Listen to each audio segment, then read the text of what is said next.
Alors Annick, Dieu dit à Job que le nombre de ses jours est incontable. Donc si l'homme est de toute éternité, à quoi correspond son incarnation sur terre et puis sa mort? Puisque de toute façon l'homme est de toute éternité.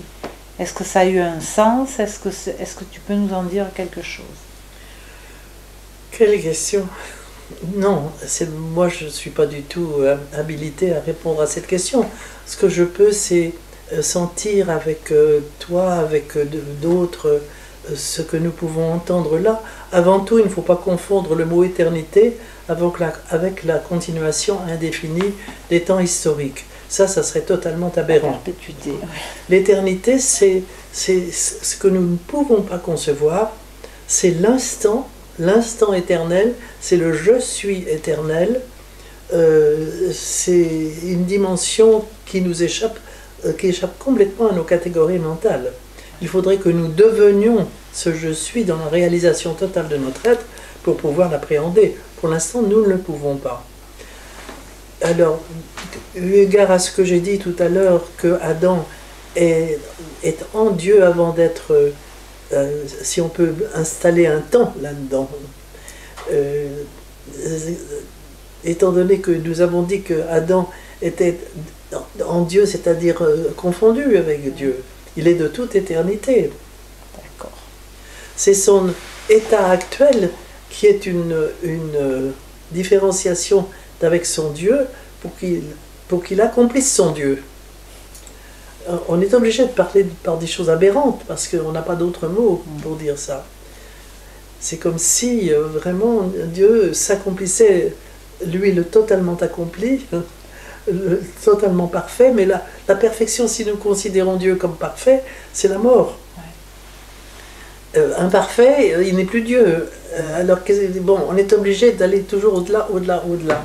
Et c'est là où l'homme a son chemin qui est dans ce sens de l'accomplissement divin. Mais moi, je ne peux pas dire beaucoup plus que ça. Je ne suis pas compétente pour... Je ne crois pas qu'on ait beaucoup de mots pour le dire.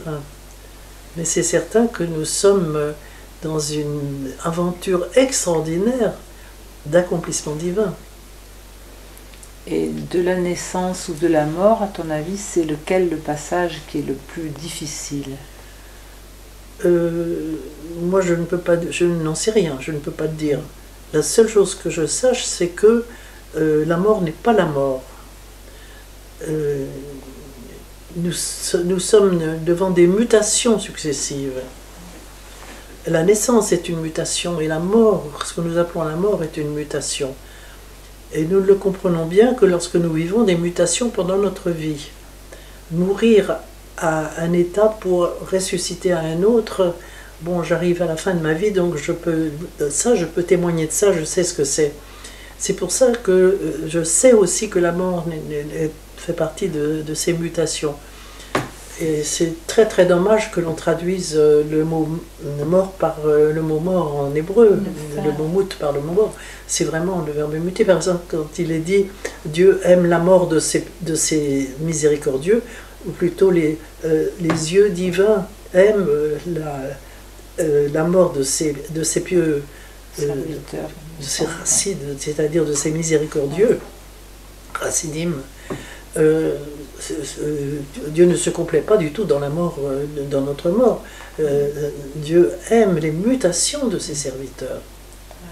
De même, quand au deuxième chapitre de la Genèse, Dieu demande à l'homme de ne pas manger du fruit de l'arbre de la connaissance avant de l'être devenu,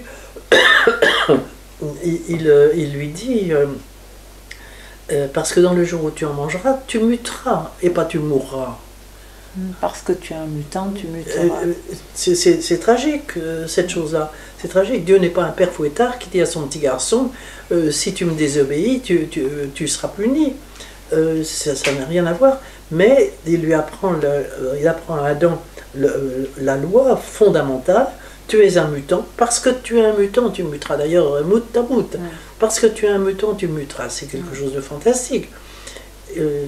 Ça veut dire que si tu prends le fruit de l'arbre de la connaissance avant de l'être devenu, tu es remis à la case départ. Mais si tu le manges parce que tu l'es devenu, c'est ta réalisation, tu mutes, mais pour devenir Dieu. Donc nous sommes là devant quelque chose de très très grand qui n'a rien à voir avec la punition d'un père pour son enfant, loin de là.